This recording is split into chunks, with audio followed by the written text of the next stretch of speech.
నెల తప్పక ముందు అంతా బాగానే ఉన్నా గర్భం ధరించగానే కొంతమందిలో అప్పటిదాకా లేని సమస్యలు పుట్టుకొస్తూ ఉంటాయి.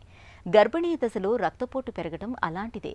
కారణమేదైనా కావచ్చు, కానీ కాబోయే అమ్మలో రక్తపోటు పెరుగుతున్న కొద్దీ అది ఇటు తల్లికి అటు పుట్టబోయే బిడ్డకు సమస్యల్ని పెంచుతుంది. అసలు అంతకు ముందు వరకు లేనిది గర్భం దాల్చగానే రక్తపోటు ఎందుకు పెరుగుతుంది? ఇలాంటప్పుడు రక్తపోటును అదుపులో ఉంచుకునేందుకు గర్భిణీలు ఏం చేయాలి? జీవనశైలి, ఆహారం, అలవాట్లు తదితర విషయాల్లో ఎలాంటి జాగ్రత్తలు తీసుకోవాలి? మొదలైన వివరాల గురించి డాక్టర్ని అడిగి ఇప్పుడు తెలుసుకుందాం.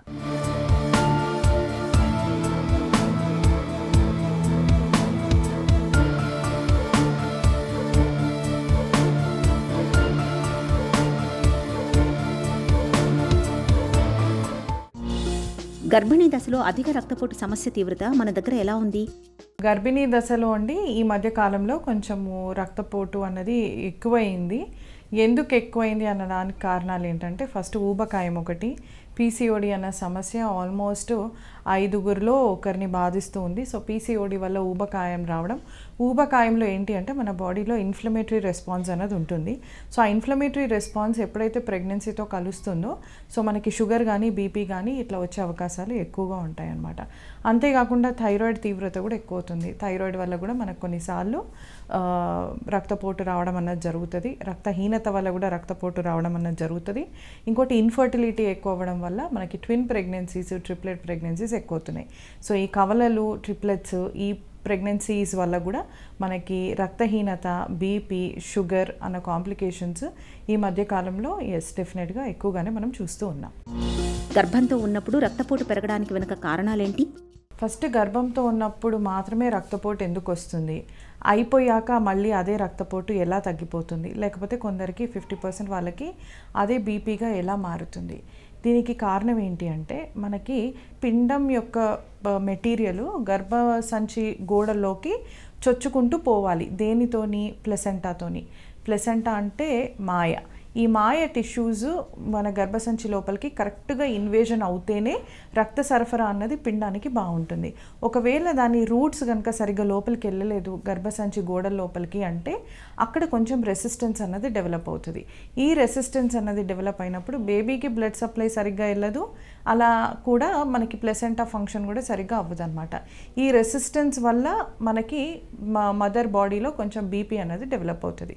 సో దానికి మోస్ట్ కామన్ రీజన్ వచ్చేసి మనకి ఇన్అడిక్వేట్ ట్రోఫోబ్లాస్టిక్ ఇన్వేజన్ అని చెప్పుకుంటాం అన్నమాట. అధిక రక్తపోటు మూలంగా తల్లి బిడ్డలకు ఎలాంటి సమస్యలు ఎదురవ్వచ్చు? అధిక రక్తపోటు వల్ల తల్లికి బిడ్డకి ఇద్దరికి సమస్యలే. ఫస్ట్ మనం బిడ్డకు కనుక చూసుకుంటే పెరుగుదల సరిగ్గా ఉండదు. ప్రీమెచ్యూర్ బేబీస్ ఎక్కువగా అంటే నెలలు నిండకుండానే 6వ నెలలో 7వ నెలలోనే మనకి బిడ్డలు అనేది పుడతా ఉంటారు. ఇంకా 5th మంత్లో కనుక బీపీ చాలా ఎక్కువ ఉంటే కనుక మనము కనుక టైంలో 5th మంత్లోనే టర్మినేట్ చేయాల్సిన అవసరం ఉంటుంది, మదర్ని మైండ్లో పెట్టుకొని. సో అలాంటప్పుడు అబార్షన్స్ కూడా జరగడం అన్నది అవుతూ ఉంటుంది. మదర్లో కనుక చూసుకుంటే బీపీ వల్ల మనకి ఫస్ట్ పాదాల వాపుతోటి స్టార్ట్ అవుతూ ఉంటుంది. అదే విపరీతమైన హెడేక్ ఉంటుంది. కొన్నిసార్లు కళ్ళు మసకగా కనిపిస్తుంది. ఇంకొకటి కిడ్నీ ఫెయిల్యూర్ అయ్యే ఛాన్సెస్ ఉంటాయి. గొంతులో కూడా మాట్లాడుతూ ఉంటే కూడా కొంచెము మొద్దుగా మాట్లాడడము అన్నది జరుగుతూ ఉంటుంది.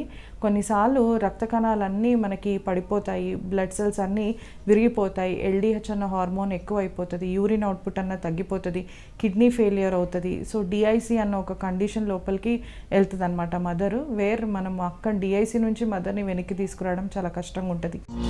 గర్భిణీ దశలో అధిక రక్తపోటును అదుపులో ఉంచుకోవటం ఎలా?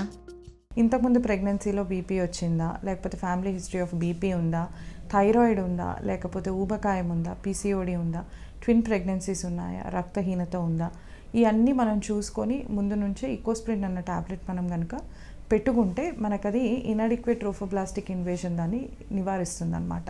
అండ్ లైఫ్ స్టైల్ మోడిఫికేషన్ ఎంత ఇంపార్టెంట్ బీపీ ఉన్న వాళ్ళల్లో. ఒకటి రెస్ట్ అనేది very important. Afternoon 1 hour rest and night 10 కల్లా పడుకోవడం చాలా ఇంపార్టెంట్. అండ్ స్ట్రెస్ లాంటి కండిషన్స్, స్ట్రెస్ ట్రిగర్స్ ఏ ఉన్నా కూడా వాటిని అవాయిడ్ చేయండి. అండ్ రోజు కొంచెం ఒక 30 minutes of walking would definitely help you. And నీళ్ళు బాగా తీసుకోవడం ఇంపార్టెంట్. అండ్ ఫుడ్ జోలికి వస్తే కనుక మనము హైలీ సాల్టెడ్ ఫుడ్స్, మనము కొన్ని సాల్ట్ కోటెడ్ పల్లీలు దొరుకుతాయి, వడియాలు, చల్ల మిరపకాయలు, పికిల్స్, చాలా ఆయిల్ ఉన్నవి, లేకపోతే చాలా రిఫైన్డ్ షుగర్స్ ఉన్నవి, ఇట్లాంటివన్నీ మనం చాలా వరకు అవాయిడ్ చేస్తే మంచిది. ముందు నుంచి అధిక రక్తపోటు ఉన్నప్పుడు గర్భం ధరించే విషయంలో ఎలాంటి జాగ్రత్తలు తీసుకోవాలి? మరి కొన్ని ఏసీ ఇన్హిబిటార్స్ ఉంటాయి, అట్లాంటి కొన్ని డ్రగ్స్ ఏమైనా కనుక ఉంటే అవి మనం మానేసి వేరే డ్రగ్స్కి కన్వర్ట్ అయ్యి ప్రెగ్నెన్సీ అన్నది స్టార్ట్ చేసుకోవాలి. ఇలా ఉన్న వాళ్ళు ఆల్వేస్ ఒక ప్లాన్డ్ ప్రెగ్నెన్సీ అన్నది ఇంపార్టెంట్.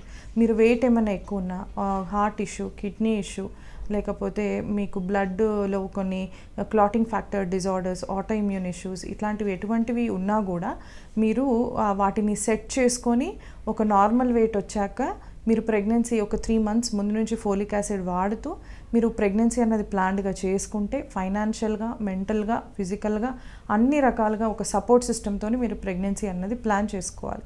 ఇది చాలా ఇంపార్టెంట్. సో ఏమైనా డ్రగ్స్ ఉన్నా కూడా టెరటోజెనెటిక్ డ్రగ్స్ అంటాం. ఇవేంటి అంటే వీటి వల్ల మనకి డెవలప్ అయ్యే పిండం మీద అవయవ లోపాలు వచ్చే అవకాశాలు ఉంటాయన్నమాట. సో అలాంటి డ్రగ్స్ ఒకవేళ కనుక మీరు వాడే పని అయితే అవి మార్చుకొని వేరే ప్రెగ్నెన్సీ ఫ్రెండ్లీ డ్రగ్స్ కనుక వాడితే పుట్టబోయే బిడ్డ కూడా చాలా హెల్తీగా అవయవ లోపాలు లేకుండా ఉంటుందన్నమాట.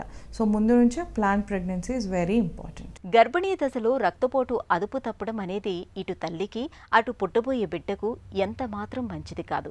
రక్తపోటును అదుపులో ఉంచుకునేందుకు ఓవైపు మందుల సాయం తీసుకుంటూనే మరోవైపు ఆహారపు అలవాట్లు, జీవనశైలిలో తగిన జాగ్రత్తలు తీసుకోవాలి.